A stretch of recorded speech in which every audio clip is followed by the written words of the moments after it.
Hello friends, welcome to this session. JAIIB के Indian economy and Indian financial system के इस session में आप सभी का स्वागत है। चैप्टर 22 ऑफ मॉड्यूल सी आज हम डिस्कस करेंगे इस सेशन में। यहाँ पर हम बैंकिंग रेगुलेशन एक्ट 1949 से रिलेटेड जो इंपॉर्टेंट सेक्शंस है उनको डिस्कस कर रहे हैं और इसी चीज़ में हमारा कंटिन्यूशन सेशन है ये, राइट। तो before moving ahead let me remind you, if you are preparing for the JAIIB में 2024 एग्जाम जो कि अभी जून में होने वाला है, तो you should definitely consider our master course, जहां पर हम प्रोवाइड कर रहे हैं इस मास्टर कोर्स में कंप्लीट चारों कंपोनेंट जो जैप के हैं उनसे related videos, MCQs. We are also providing full and mock test and concept notes जो है ईच एंड एवरी चैप्टर के वो प्रोवाइड किए जा रहे हैं, live session. So all of this are being provided as part of this master course, जहां पर चारों कंपोनेंट्स को कवर किया जा रहा है। If you want to avail this, you can click on the link given in the description. इसके अलावा अगर आपका कोई ना कोई एक कंपोनेंट जो है क्लियर हो चुका है, लाइक से एफएम या आईआईएफएस क्लियर हो चुका है, बाकी कंपोनेंट्स के आपको कोर्स चाहिए इंडिविजुअली, तो वो भी अवेलेबल है। आप लिंक जो है डिस्क्रिप्शन में देख सकते हो। And if you are doing it right now, तो जैब 85 is the code that you should be using so as to get 85% discount on these courses, right. Let's move ahead. तो यहाँ पर हम बैंकिंग रेगुलेशन एक्ट के last के कुछ sections को डिस्कस कर रहे हैं, बाकी हम पिछले सेशंस में डिस्कस कर चुके हैं।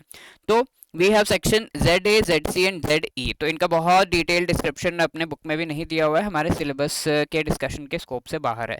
ZA में दिया हुआ है नॉमिनेशन से रिलेटेड प्रोविजन, ZC में सेफ कस्टडी से रिलेटेड, ठीक है। तो बैंक अकाउंट्स में जो नॉमिनीज नॉमिनेशन का प्रोसीजर होता है उससे रिलेटेड है। ZC में दिया हुआ है 45 ZC में सेफ कस्टडी रिलेटेड, और 45 ZE में दिया हुआ है डिपॉजिट लॉकर से रिलेटेड, ठीक है।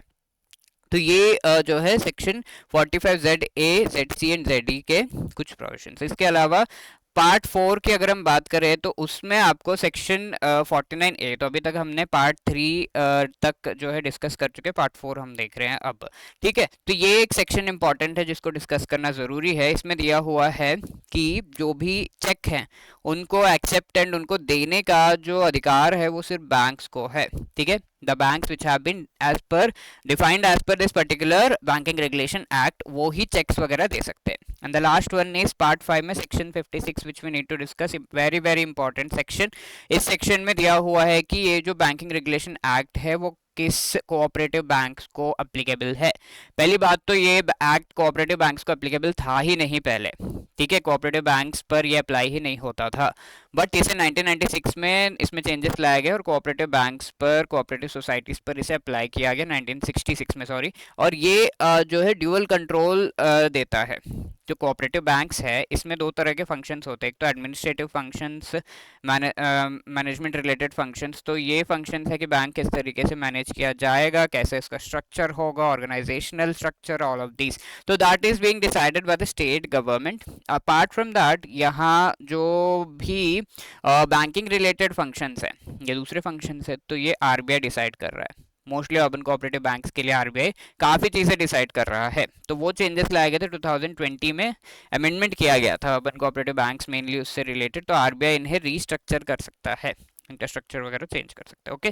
सो these are the final things that we had to discuss with respect to this act. I hope you enjoyed the session. You let's answer this question, which among the following do not follow under the provisions of banking regulation act, ठीक है। Scheduled commercial bank, state cooperative banks, private bank, state cooperative agriculture rural development banks, ठीक है। तो पिछले कुछ sessions में हम discuss कर चुके हैं कि प्राइमरी एग्रीकल्चर क्रेडिट सोसाइटीज, ठीक है, PACS, जो कि रूरल एरियाज में कोऑपरेटिव बैंक्स हैं जो कि विलेज लेवल पर हैं, ये एक्चुअली नहीं आते under the banking regulation act. Plus land banks नहीं आते। तो लैंड बैंक्स में state cooperative agriculture and rural development, SCARDBs are also kind of land banks, यानी कि लॉन्ग टर्म का लोन देने वाले ये बैंक्स हैं, लॉन्ग टर्म बैंक्स भी इन्हें कहा जाता है। तो ये बैंक्स एक्चुअली नहीं आते अंडर दिस पर्टिकुलर एक्ट, ठीक है। तो option D is the right answer. Now this is your homework question, which among the following section of banking regulation act is related to nomination features, ठीक है, nomination facilities.